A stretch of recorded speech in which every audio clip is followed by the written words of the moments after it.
Hello, everybody. Welcome to Million Dollar Media. I'm your host, Max Kellerholz, and my co-host today is... Gracelyn Footit. Nice to see you, Grace. How's your day been so far? Pretty good. How about you? Hectic. Oh. This is the second show today. I did got up early for my class. It's one of those classes where it's a lot of note taking. Mm-hmm. So like by the end, you just want to like smack your hand on the table and just Yeah. like work. Yeah, I feel that. Yeah. I had one class today. My other one got canceled. Lucky. Yeah, it was rhetoric and persuasion, so pretty easy. I just basically just sat there. Well, my teacher talked and didn't really pay much attention, but yeah. The teacher that I had, it's one of those teachers where like when you're taking notes, you don't know where to put it in your notebook. So it's like, wait, is this stuff that you're writing it on the board, but like where do we put this in regards to everything else? Right. So like while you're trying to catch up with the notes because he's gonna erase it, Mm-hmm. you're like trying to figure out where to put it, and it's just like, and this is like a 2-hour class, so Yeah. just nuts. Yeah, the curse of Tuesday, Thursday classes, I feel like. Is they're just like, we have to get all this stuff in, but then Yeah. you're like, I don't have time to get all this stuff in, so. Mhm. Well, I'm glad to see you doing all right and not just being a zombie like I am right now. Yeah, pretty much.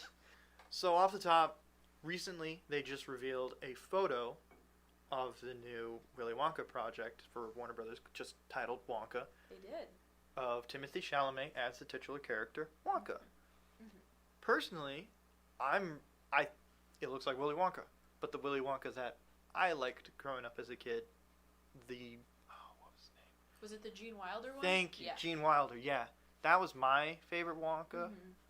I thought Johnny Depp definitely brought his own, but I felt more of like a creepy guy giving you candy vibe from him, Yeah. even though that is what Wonka is. Mm-hmm. But I felt more uncomfortable with his version, whereas Gene Wilder's version was just so pleasant, yet he could get very like angry. Yeah.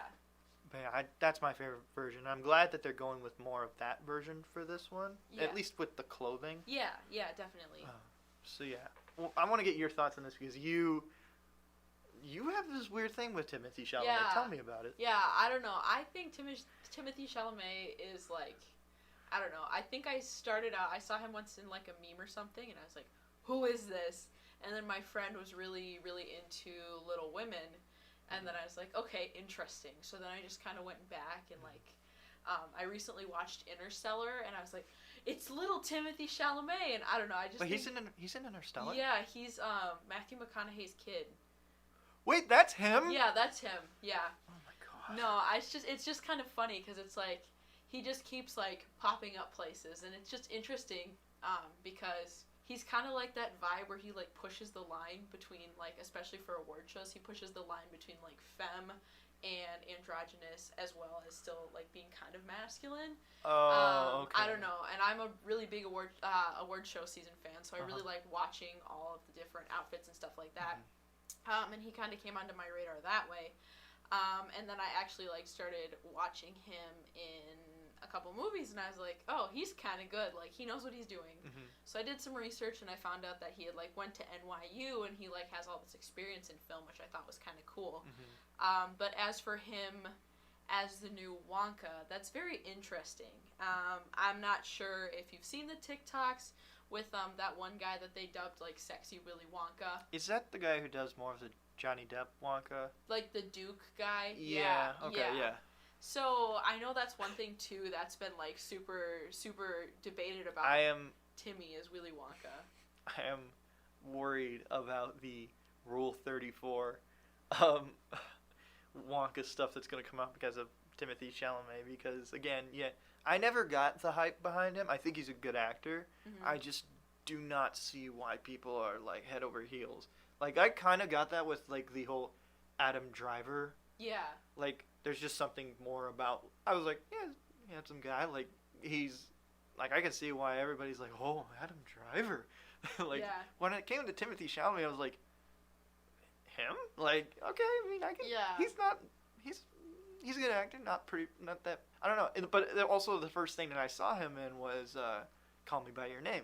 Oh, I love Call Me by Your Name. Which I was thinking like, isn't that like I never got why like women or like at least like I've seen a lot of like women in my life that I know primarily like swoon over Timothée Chalamet, and I just never saw that, especially because of the Call Me by Your Name. Yeah, no, that's definitely a movie that I think I watched. That wasn't the first movie I watched that he was in. I think the first one I watched was Lady Bird.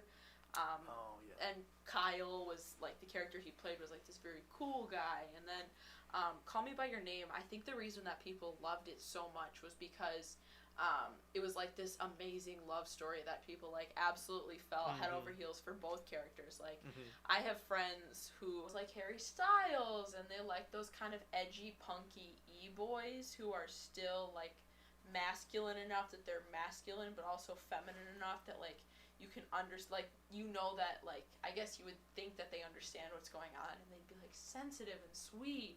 It's another thing, too, is Timothée Chalamet just gives off the vibes of, like, someone who's very sensitive and kind. But also, I think it's funny, because Timothée Chalamet is 5'10", and he's very, very skinny. He's very, very skinny, so it looks like if you were to take a boy that was, like, 3.5 foot tall, and you were to step on his feet, and then take his head and stretch him to 5'10".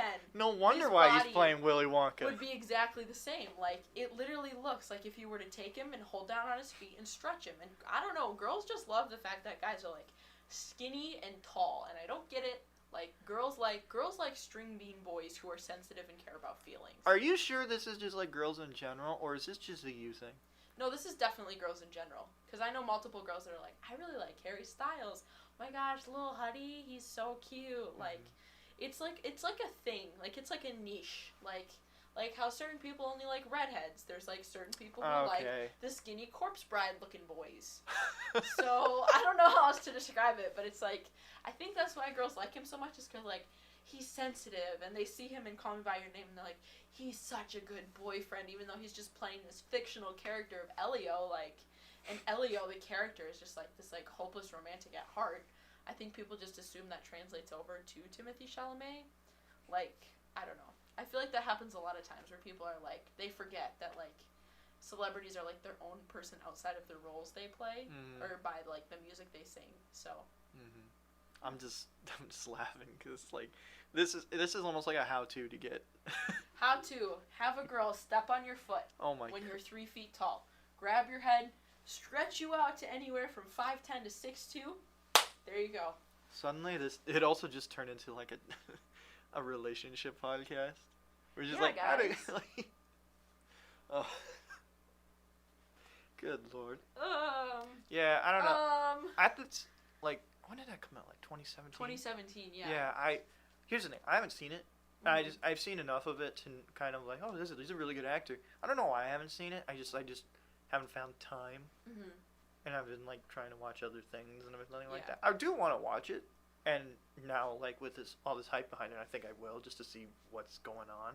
Maybe that's why I never got the hype. But, yeah, it was just one of those things I never understood. I was actually like, when I heard about the Dune news and that he was going to play the main character in Dune, I was like, oh, okay. Like, oh, of course. Like, one, he looks like the actor from the original Dune. And I was like, okay, yeah, I could see him as the main character because it's all about him coming of age and he looks young. Because I read part of the book, still reading it, and I'm looking forward to seeing what he has to bring to it because the character is very young in the book, like 15. Which is weird because he's 24, so. He looks young. That is true, he does. It's the Dear Evan Hansen thing. Yeah. Oh, we could get into a debate about that just because I know that's a super hot take right now as to whether they should have made the movie or not, and if it's like an idolization of Ben Platt's role, just because he's like 30 now. Yeah. So. I mean, that's been the thing they do for all high school things. Right. They hire 30-year-olds, 40-year-olds to play teenagers. 24, I can understand, like, okay, you're still in that range where you maybe still have, like, pimples and pubes on your face. Yeah. And stuff like that. And, yeah, I think, like, you can get away with it more. But when I heard about the whole Ben Platt thing, I was like, one, I never heard of the stage play. And two, like, I'm indifferent. It's just such a Hollywood thing they do now. Yeah. That I'm like, all right. But, yeah, I'm looking. I think the picture of Wonka looks good. It's promising. Actually, I do know one other thing about the movie. It's directed by the guy who did the first 2 Paddington movies. Interesting. Have you seen them? I saw part of one once, and from what I could tell, they were very nicely directed. But I just know people weren't a fan because I'm pretty sure was James Corden the voice of Paddington? No, it's just some guy. I don't know who does it, but it's probably it's probably just a normal voice actor. Okay. I like the Paddington films. They're so pleasant that you can't really get mad at them, and they are funny too. Yeah. Because like in the last one they had Brendan Gleeson, and I thought the stuff with that was really funny. And knowing that director can bring this pleasantness and fun to it, that makes me look forward to this new Willy Wonka movie. Even though it's a prequel, and I don't want to know how he gets the hat and finds the Oompa Loompas, because it gets to a point where like you're enslaving midgets. Right. I think one thing too is they released a clip. There's a girl that leaked on Twitter that Timothy was filming outside of her house, and she also leaked that there was like this sound coming through, and it was like Timothy singing. Oh. Honestly, I don't think you have to worry about him being in musicals anytime soon, because I was like, he should probably just stick to like acting and dancing. But I know that I think it's going to be more of that pleasant Willy Wonka, just because he's younger. And it's going to be a musical? No, I don't think it's going to be a musical. I hope not. Well, I guess of course, the Willy Wonka and the Chocolate Factory. I never saw them as musicals, but the more I think about them, yeah, they're musicals. They very much have.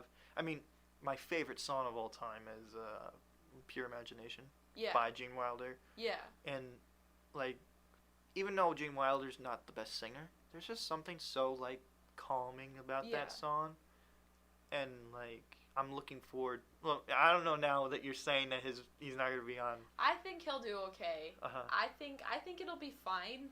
I think maybe I can't remember if Paddington has a lot of music in it. I don't think they'll go for that musical approach as much as like this prequel kind of feel where it's just like this is how Willy Wonka came to get his chocolate factory. Like, I don't know.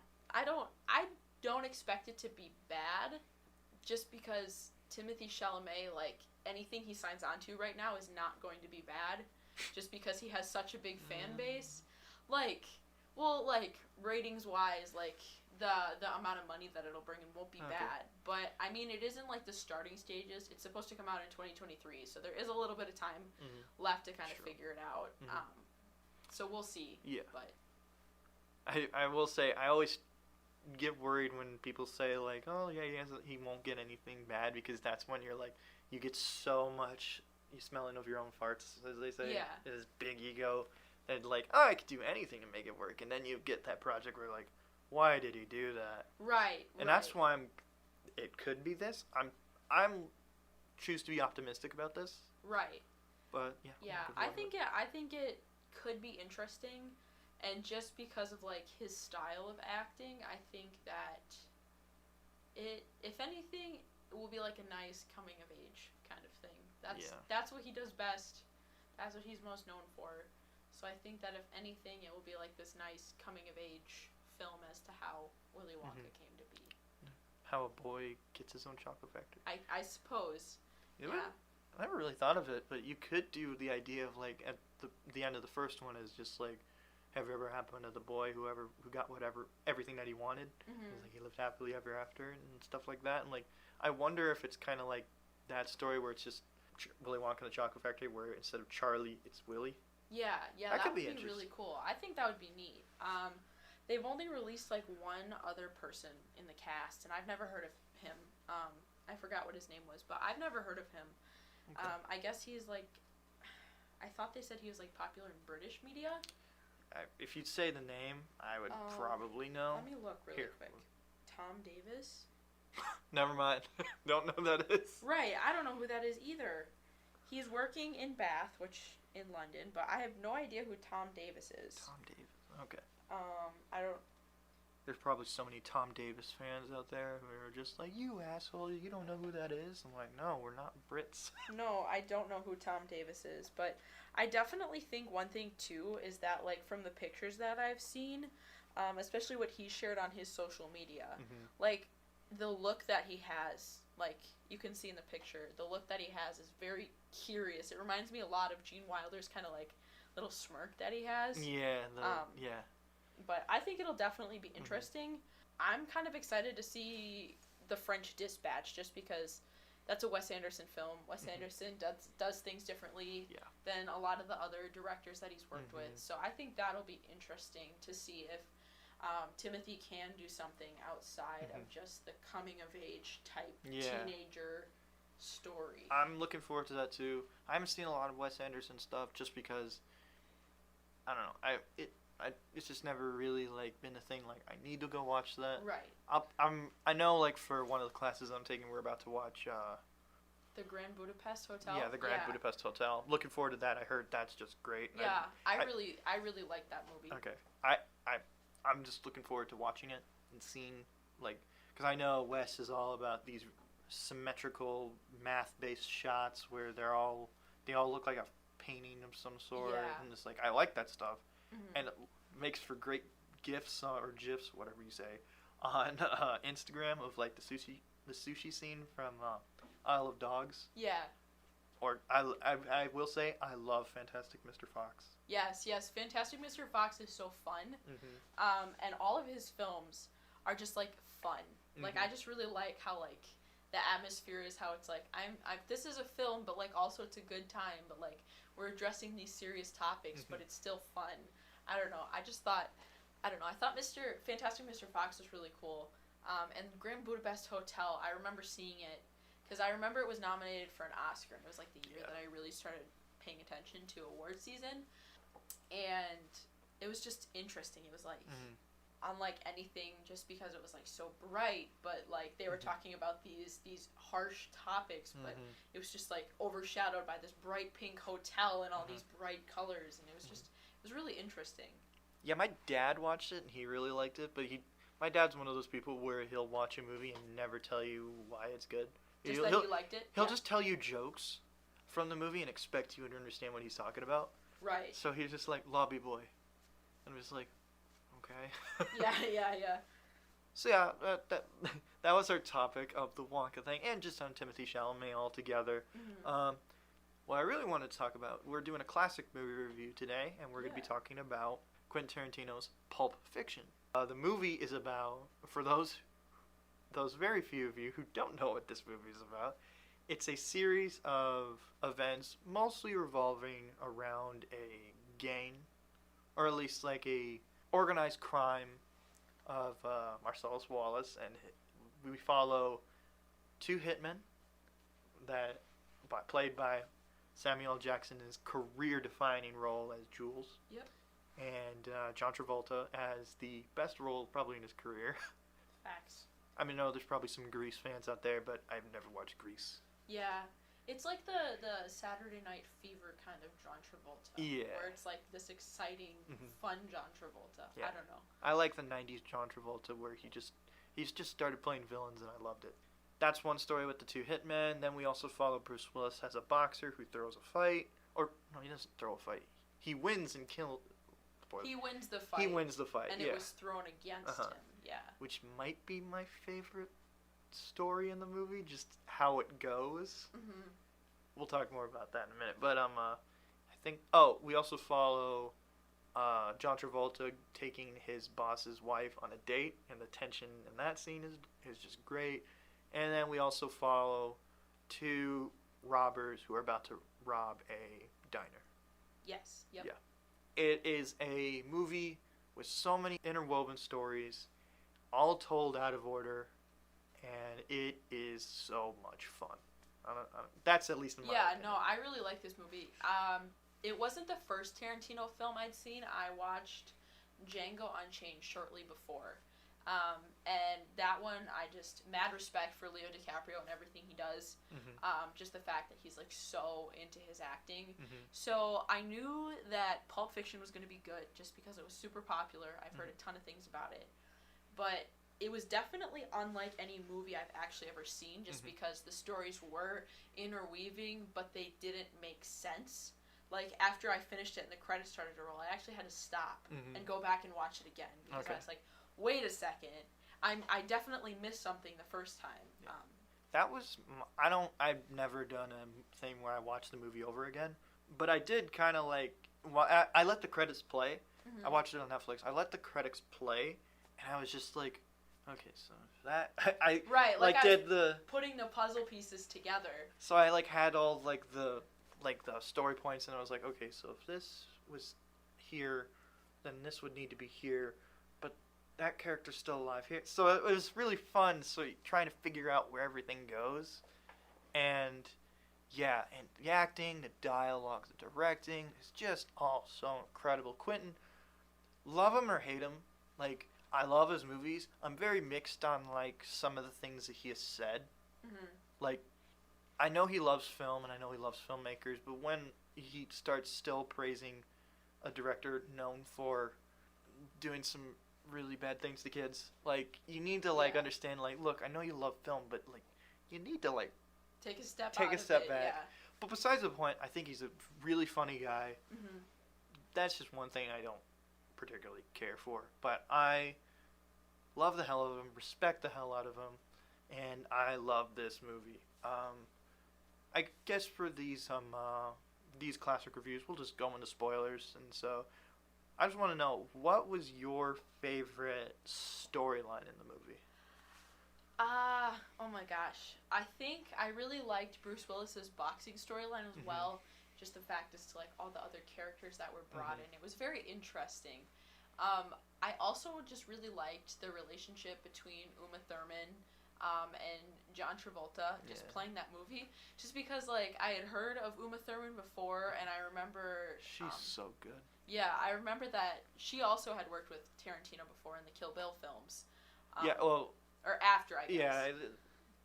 Yeah, she worked. I think this was the first movie they worked together on, and then in the Kill Bills they worked together again. Yeah, it was just interesting because it was like, I don't know, it was just like I couldn't tell because it seemed like they were into each other, but also they weren't, but like they were. It was just this very weird vibe where it was like she didn't want to be in, but like it is definitely one of those like. It is so good at tension, and very specifically sexual tension. Right. Which, if done wrong, can be very obvious or just really uncomfortable. But this is uncomfortable in the way it was intended to, because she, like, at least this is what I'm reading into it, she is putting signals out for him. It's one of those things where it's like she knows that if he does anything, he's gonna die. Right. So she's testing him. Yeah, so she's really like kind of pressing his buttons. Like, they go out to dinner. They're like, hey, treat me to a good time. Stop being such a, I'm doing the motion, square. And the dance scene, the famous dance scene. Yeah. But there's just so many moments where I was like, dude, don't do it. Don't do it. Like, right. I kind of knew what she was doing. Like, I knew she was going to be a flirt. And he was just like, I'm doing this to be respectful because this is my mob boss. Like, I need to be respectful to him or else I will die. And she was like, how far can I push it? Yeah, that's what I mean. Like, it is weird because in most films, like, you want to see, like, them have a good night together and wake up together the next morning. That's what I was fearing. Like, we're just gonna skip like a scene where they have sex and then like wake up the morning after. That was my fear. Like, they were gonna do that, because I was just like, oh my god, don't do it, because like everything that we hear about Marcellus Wallace is just scary. Like, but yeah, that whole. Have you heard of the theory behind what's in the briefcase? No. My uncle who loves this movie as well, he tells me that his theory is that what's in the suitcase at the beginning of the movie, which we'll go back and talk about, he thinks that's Marcellus Wallace's soul. I like that theory. That's a good theory. I think you see Marcellus Wallace maybe twice in the whole movie, or if that. I know you see him once at the fight scene. I think you maybe see him at the end. I can't remember. You do see him with Bruce Willis' storyline. Yeah. So he's not somebody that you see a lot, but like every character is like fearful of this person. They're like, don't mess with Boss, don't mess with Marcellus Wallace, and like, I forgot the actor's name who plays Marcellus. Ving Rhames. He's so good as that character. Yeah. And like it's a very in a movie of so many big named actors and like all giving like A+ performances. His is one that I don't get heard about often. Right. But it's so well done on how like he has to impose like this like threatening attitude, like I'm the mob, I'm the boss, do this. And there's a scene in the movie where we see him literally at his weakest moment, and yet we're still like, he's gonna mess those guys up. Right. Don't. But yeah, like the Uma Thurman stuff is just so good. But the reason why I like the Bruce Willis stuff is because it just the different tones that they do within that storyline are just so like great and then hilarious in a very dark way. Right. You see Bruce Willis go on like this whole journey from being like the successful boxer to like being on the run and then like trying to take back vengeance because he's on the run, and it's just like everyone else's storyline I feel like stays pretty consistent to like what you would expect of their character. But Bruce Willis's, I was like, every time he came out I was like, oh god, what's gonna happen now? Like what's gonna happen now? Yeah. It's definitely the storyline that just you never know what's gonna happen next. Right. And I think I will say it starts off very slow. But once you get to the moment where he's driving and and just so happens to see Marcellus Wallace with the donuts, and he just goes, "You motherfucker," and just runs him over. Right. I die laughing every time because it's just the delivery of that line, and then what happens afterwards with the two of them getting caught by the I don't know what to actually call them. I have no idea. Yeah, okay, let's just say this: the GIMP scene. Yep. In the basement of the pawn shop. Even though it's like so dark, the material they're going with, I don't know why, but I just laugh my ass off every time because I think it's the music and then what happens when Bruce Willis escapes. It was at that moment I was like, okay, you're not really supposed to take this that seriously because out of all the weapons that he chooses, he gets the samurai sword. Why? Because I think the characters thinks it's cool. Right. And then we get to the I can't say the line, but what Marcellus Wallace says after shooting the one guy, my favorite line. Yeah. Yeah, and then after that it's like, well then they're like homies. Yeah, they're not homies, but they're like there's a neutral towards each other now instead of like hating each other. There's like this mutual respect to like not mess with the other. I don't think I could say it's respect. You know what it is? It's this thing where I've done this before where like I'll see a guy that I never seen before and there's just something so weird that happens to the both of us where suddenly like even though we may not like each other, we have this sudden respect of like, or I guess it is respect, this just connection where it's just like, okay, I won't tell if you don't tell. Right. And it's just like cool. And then we you just go your separate ways. Never see each other again. But we always have that one thing that's just in common. Right. And that's what I was like, I can relate to that. But yeah, the Samuel L. Jackson stuff in this movie, it's just good. It's the movie that put him on the. I don't know. Well, I shouldn't say that. This is the movie I would say that blew him up into stardom. Right, because he was in other stuff and he had worked with Tarantino on other films. Because I know Tarantino. Wasn't this his second movie though? I thought Jackie Brown came out before this. No, I think Jackie Brown came after. It did? Okay. It throws me off because it's like the movie was like released in 1994, but it takes place in the 70s. So in my head, I'm always like, oh yeah, the 70s, and then I'm like, no, that's not right. Are we talking about Jackie Brown or Pulp Fiction? Pulp Fiction. Okay.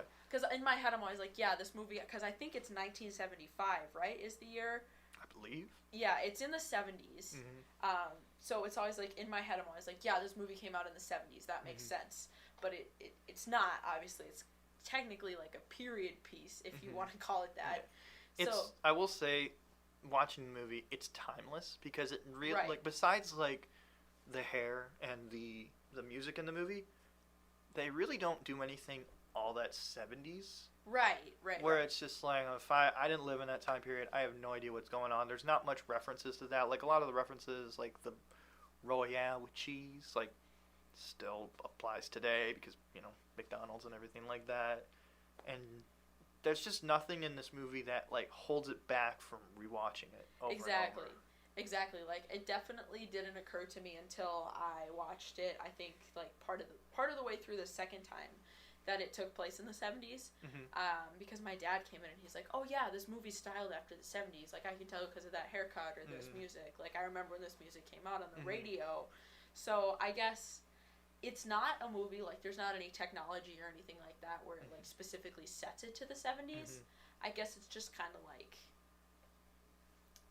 I don't know, it's just like, if you know that it is, you know that it is, but otherwise it doesn't matter. It's not like Django, where you specifically know it's during the 1800s, like, antebellum period. Yeah. Well, what I mean by, like, it doesn't set itself in that time period, it's, like, yeah, with Django it does, like, but that's also, like, a Western movie, and we all know, like, we can watch Westerns whenever because we know what time period that is. Right. This is, what we meant by Pulp Fiction is, like, it doesn't say, like, if there was a movie made right now and they had, Call Me By Your Name, the song, but that song, or what is it, Montero, yeah. And they played it right now, and then, like, 20 years down the line, we'd be like, oh, yeah, that song. Right, that's what my dad does. He's like, oh, yeah, I forgot that existed. But, yeah, it's not something that, like, you would know didn't take place, you know. Because, like, all the songs that are chosen in this movie are ones that people know today. Right. Like, the one I like is Son of a Preacher Man. I know everybody loves the... Yeah. That one at the beginning, that's just classic at the point. But, yeah, that's just what makes the movie just so rewatchable. All these years later, and just...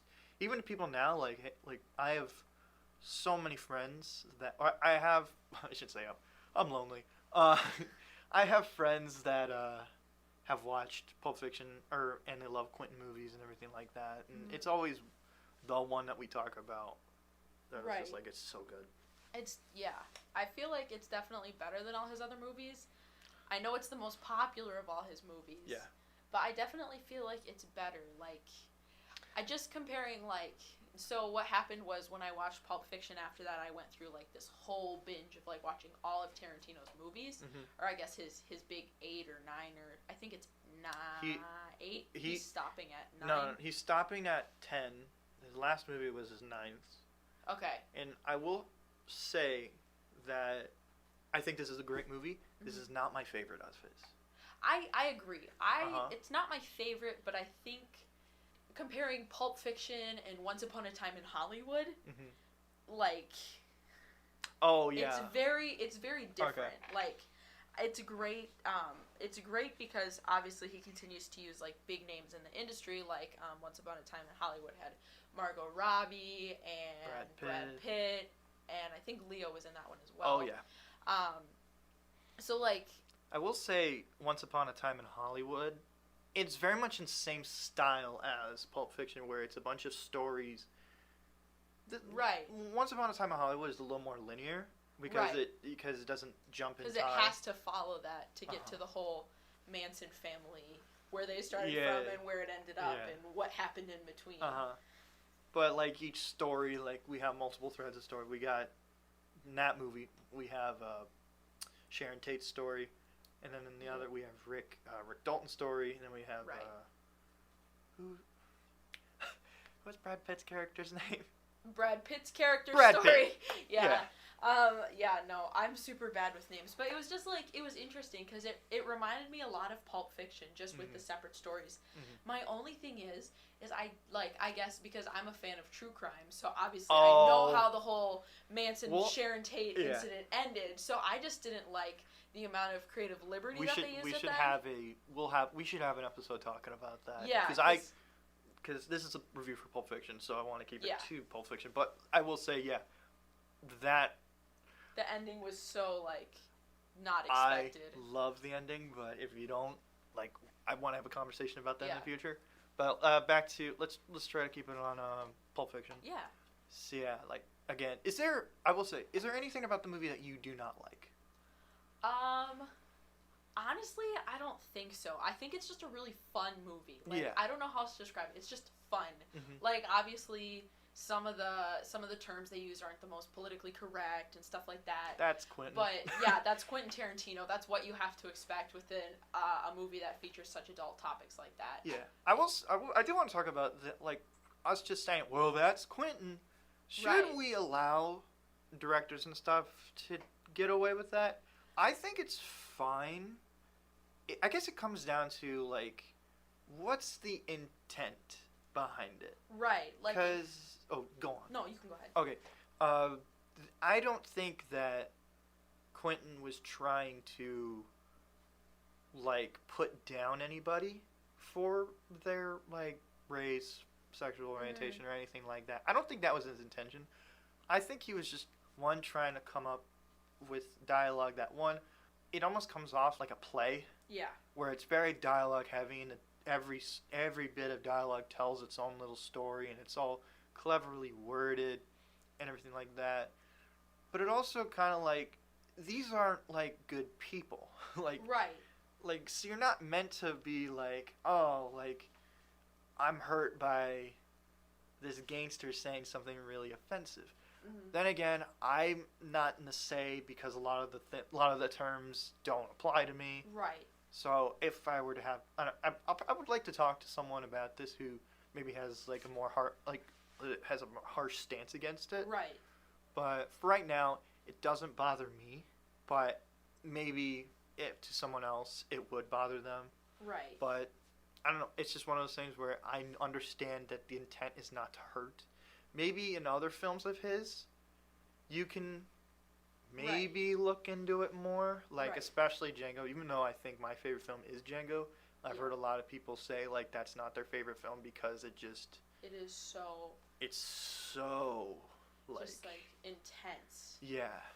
The characters in Pulp Fiction, they're meant to be, a little rough around the edges, obviously. That's why they're all in their different positions of, there's not a hero in the movie. They're all, anti-heroes. Yeah, the closest we get to a quote-unquote hero is the Bruce Willis character. Right. Only because he wants to get out of the life. Right. But he's still not a good person. Right. So, it's just you understand, because they're a little rough around the edges, obviously they're not going to be the most poised and polished, so it makes sense. It just makes sense, I guess. Yeah. Again, different strokes for different folks. I guess it's more coming down to it. And it's also one of those movies where it has such a hype behind it that you can also be you could come into this movie and be not for me, and I totally understand. But I think of it more as a property that has such hype behind it, and for good reason. Right. And that's very hard to do nowadays, at least, because there's so many quote unquote the Marvel movies. Now I know a ton of people don't like the Marvel movies. I love them, but there is a hype behind them that could impose someone's opinions on them. Right. Yeah. Right. Do you have any other things you want to say about the movie? Is there plot line in this movie? What's your least favorite plot line? I don't know, because I like them all for different reasons. I like the tension between John Travolta's character and Uma Thurman's character. I like Bruce Willis's plotline because it's kind of fun.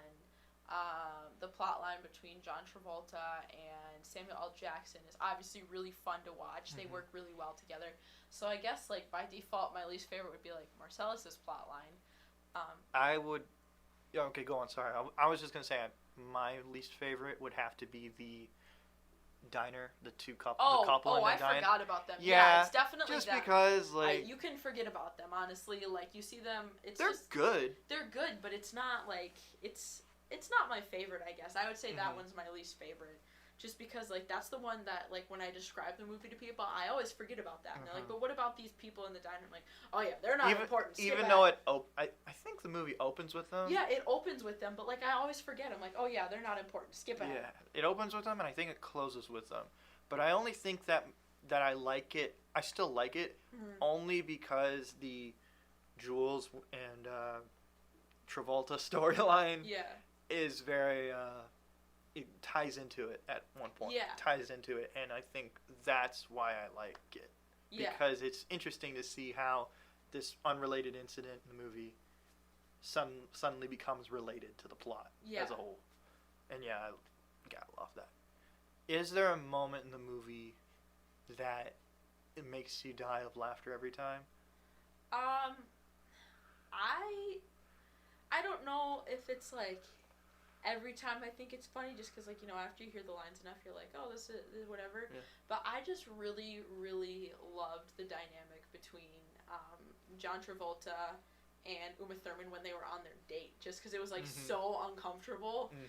And being a comm major, like, I love looking at people's body language, and their body language was just like, we are so uncomfortable that, like, to me it was funny to watch, because it's like, he's very much trying to be respectful. And she's like, what can I get away with? And he's just like, please don't do that. Please stop. Please stop looking at me. Then it's just, I guess to me, that's always just kind of funny, because it's just like, you could just tell that he's like trying really hard to be professional. And then she's like, let's go dance. And he's like, okay. Okay. But then once he starts dancing, he just starts becoming much looser. Right. Yeah. I love it. And then how that whole plot line ends with, her doing his drugs. Yes. Yeah. Yeah, she's like, yeah, I'm gonna do all these. He's like, well, you're the boss's wife, so I guess go ahead. Like. Yeah. Yeah. All that stuff is so good. There's so many funny moments. I guess one that I love just because of, like, I'm a big fan of dark comedy. When they shoot out of nowhere, he points the gun at, I think, Marv, and shoots him. And it just goes, why the fuck did you shoot Marv? Oh, I didn't think the gun was loaded. Why the fuck? Like, they have to figure out how they're gonna get out of the road with this blood in the car. Oh, it's fun. Or where they're, like, driving and they're like, Yeah. And that also leads to, like, one of my favorite characters in the... Like, one of the characters that I wish we could have seen more of, the Wolf. The guy who, like, comes in, he's the fix-it guy. Yeah. So he's like, you do this, I'll clean up this car. Do you have towels? I love characters like that who are just, like, on top of things, and I, like, and Harvey Keitel plays it, and it's just so, like, it's... Yeah. That's just my favorite part, where just, I don't know, it's just something so, like, pleasing about a character who just has all the answers to everything and knows how to get it done right. Yeah. Yeah, I just love it.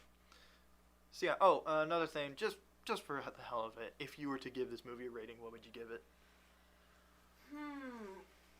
Out of 5 stars? We do on the show. We do 10. 10 stars. Okay, I would say probably like an 8.5. Oh. Like, I really like this movie. I really think it's a good one. It's a classic. Like, obviously, if you've never seen it, I highly recommend it.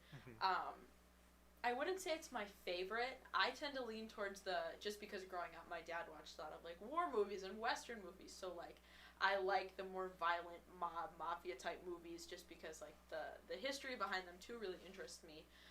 So I would rate this an 8.5. But I mean, that's always up for debate depending on, like, if you like violence and gore and stuff like that, it'll obviously be lower. So. Yeah, I would give this movie I don't know what's stopping me from giving it a 10 out of 10. Maybe it's just because, you know what, fuck it. I'm going to give it a 10 out of 10. It's just one of those movies where every time I watch it, I just have a smile on my face, or even the lowest parts in the movie are still really good. Right. And everything just works so well together, and especially in a movie that's intentionally trying to make itself not work together, it works so well together. Right. And I just love it. And, like, you know what? The reason why I'm still gonna give it a 10 out of 10. It's just not my favorite of his movies. Right, that's the thing. Is it's like I like his movies, but it's not my favorite. Mm-hmm. So yeah. Well, I'm glad I had you on this episode. Yeah, thanks for having me. This was a very long, two unrelated things, but I hope the audience and the listeners here really enjoyed listening to us to talk about the innocent Timothée Chalamet. Yeah. And the hyper-violent Pulp Fiction. Yeah, for those listening to us on Wave Radio, thank you. Please check out all the other shows that are on the website. And if you're listening to this on my YouTube channel, please... like, comment, subscribe. Yeah. I think that's everything you can do on YouTube, right? Yeah. Smash that like button. Turn on notifications. And please share. The more you can get this episode out, it'll make my heart just 10 times bigger. And I would, pure imagination, all that bullshit. Get him that, what is the first one? The silver play button? Oh. Yeah, right. Like, after this one episode, I get to 1 million. Well, maybe.